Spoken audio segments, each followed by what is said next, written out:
made a North Dakotan runner in October 2014 stop her race just moments before the finish line so that she could help and carry a fellow runner to medical assistance? Or what made the Turk, Mehmetçik, take such pity upon an injured British soldier that in April 2015, amongst heavy shelling, he left the safety of his trench to find this injured soldier and carry him back to the British lines? Furthermore, what made Irene Gleeson sell everything that she owned so that she could travel to a North Ugandan village and spend the rest of her life feeding, caring, and educating the children that lived there? Imagine if these behaviours could become prolific throughout the world. Well, the truth is that an empathetic world is in reach and that these behaviours can be designed. Empathy is important now more than ever. Our digital world makes us more connected and yet more removed. Humans communicate these days much more often with devices and interfaces than they do face-to-face. And then there's the added complication of the I generation. The media tells us that anything worth having must be immediate, must be individual, and must be interactive. Thinking of others almost seems impossible. But what if we could actually harness this digital connectivity to design empathy? When I told my family that I would be doing a TED Talk on empathy, their reaction was interesting. You see, I'm not really known for my empathetic nature. That's an image of me in the background as Lieutenant Morrison when I was in the Army Reserves. It's a strange turn of events when one learns empathy through the military. But that's actually what happened. You're thrown into the most extreme of circumstances, and the only way you can get through is by feeling the pain of your mates. When one is down, it's your mates that pick you up. When all hope is lost, it's your mates that give you that hope. In 2002, I travelled to northern Uganda to volunteer for an inspirational lady, Irene Gleeson. And she taught me the true meaning of empathy, taking action. Whilst I was there, I met many people who had been ex-child soldiers. Some of these child soldiers had been tortured by Joseph Kony, the African warlord.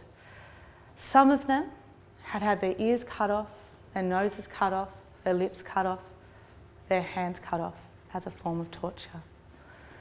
Meeting these people, hearing their stories, connecting with them, produced great empathy in me. For me, empathy was leaving the safety of my home and taking action so that I might spend just a moment in the lives of these people. So, with all of this in mind, can we design empathy?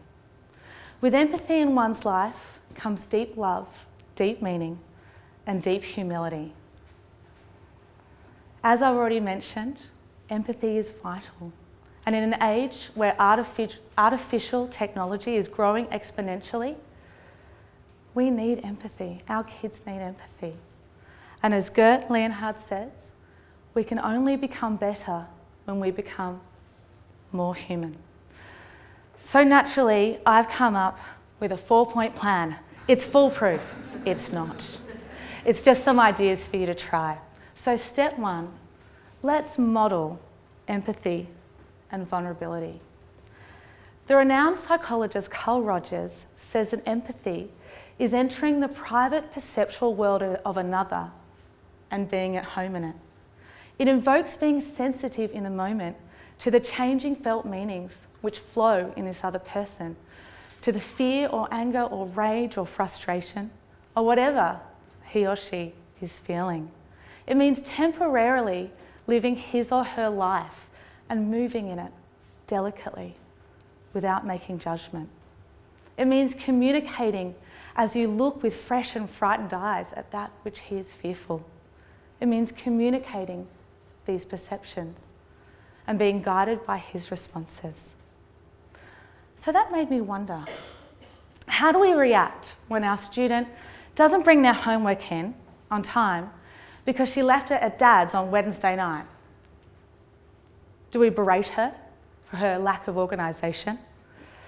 Do we sigh at the annoyance of the extra marking that we will now have to do? Do we tell her, chin up, I know what it was like to have divorced parents once? Or do we look her in the eye, tap her on the shoulder, and ask her how she's feeling about that? Do we remind her not to worry? Do we maybe help her come up with a plan so she can avoid that next time? I wonder how we can model empathy and vulnerability each day. Step 2, create a safe and connected environment. Think back to when you were a student.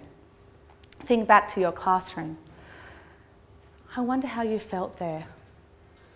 Did you feel connected? Did you feel safe?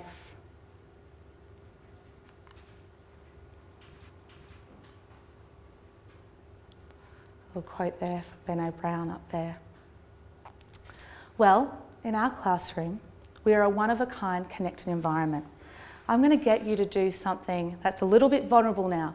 No, please don't share your childhood classroom experiences. We'll be here all day. I just want you to turn to the person next to you, look them in the eye and say, I'm really glad I'm sitting next to you today. Would you do that?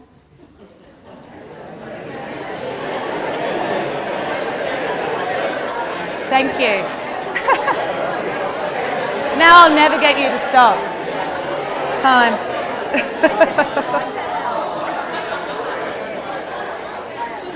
I love how you're now connecting. Thank you. In our one-of-a-kind classroom, we also have a secret handshake. I'm not going to teach you that secret handshake because that wouldn't be right. But I am going to get you to do a version of our secret handshake, maybe with that person you just spoke to, or maybe you're going to connect with someone else. It's very easy. Just going to shake hands, high five with the right, high five with the left. Ready? Let's do it all together. Shake hands, high five to the right, high five to the left. Thank you. It works much better when you're standing up. But we have a secret handshake because touch helps develop our connection. In our classroom, we have a class celebration song. Don't worry, we're not going to do that. We work in teams.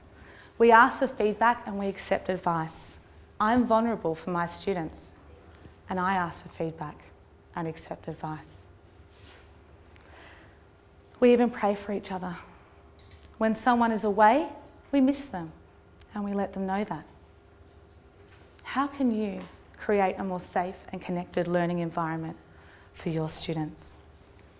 Step 3, introduce opportunities for your students to humanize all people and empathize with them. I remember really clearly when a news story came out about some women in Aleppo in Syria who were forced to boil grass because they had nothing else to eat. When I heard this story, I couldn't help but taste the sourness of that grass in my mouth, feel the rumbling of my stomach, and the discomfort of what might happen when grass is what ends up there. We can all empathize with these women. But what happens when we and our students consider what it might be like to be overweight or underweight, a migrant, an Aboriginal, an elderly person, perhaps a person who is depressed, someone who is addicted? Are we able to empathise with these people too? Can someone who's Caucasian truly understand what it's like to be vilified for the colour of your skin? You see, empathy is not saying, let's look on the bright side. It's actually grasping the fact that one can never truly know what it's like to feel the pain that somebody else feels. There are a myriad of ways in which we can tell the stories of others and immerse our students into those experiences using digital connectivity. We can use tools such as Google Cardboard and apps such as Verse to actually, through a virtual reality situation, help our students to see what it's like in a Syrian refugee camp. We can even go to YouTube if we don't have those tools and watch a 360-degree video of what it's like there. Perhaps we could don a fat suit and go out in public. Or maybe we could boil grass and eat it. And all these activities are so valuable and give our students a taste of what it's like. I think we can all recognise that it's just a taste and that we can't really know, although we try. I wonder, how can we increase opportunities for our students to humanise others? And I wonder if you assume you know the feelings of others as often as I think that I do. Step 4, let's encourage action. I remember very clearly when the Coney 2012 campaign came out.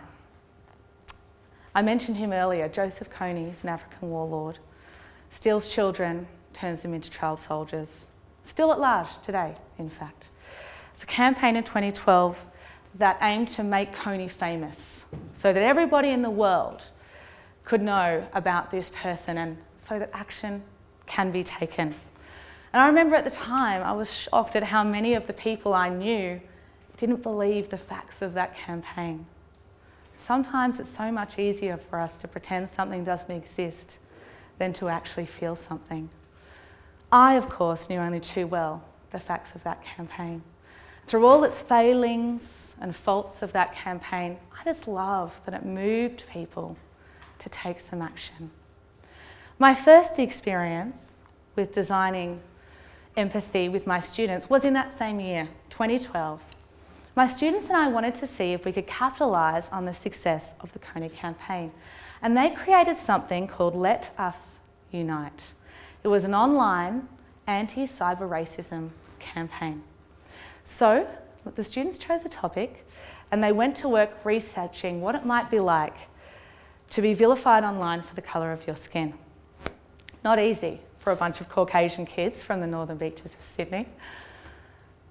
But as they started researching and reading the stories of these people, empathy started to develop in them. So we added a few things to our campaign. We harnessed social media, we used Facebook and we used Twitter, and we connected with some known anti-racism activists. And then our exciting nominated day came, where we released our campaign to the world, our website and our videos. Let Us Unite Day. All of you are looking at me, blank face. You've never heard of this day, have you? No. That's because on the day when we released it, nothing actually happened. Oh, the Premier of New South Wales did retweet our tweet 2 weeks later. And as we evaluated our campaign, we realised actually that that wasn't the point. We had taken action. We had heard stories of people that we had never really met or known about. We had managed to transcend through the iGeneration digital world into the human world. We'd actually become more human. As a society, empathy has always been important for human development and connection. But as this digital connectivity continues to grow, the gap between the haves and the have-nots is magnified. Our students are going to determine the direction of the human race for years to come. They'll be the ones who decides who gets the connection, who gets the internet, who gets their attention. And through designing empathy, we can help our students make the best decisions for all. Thank you.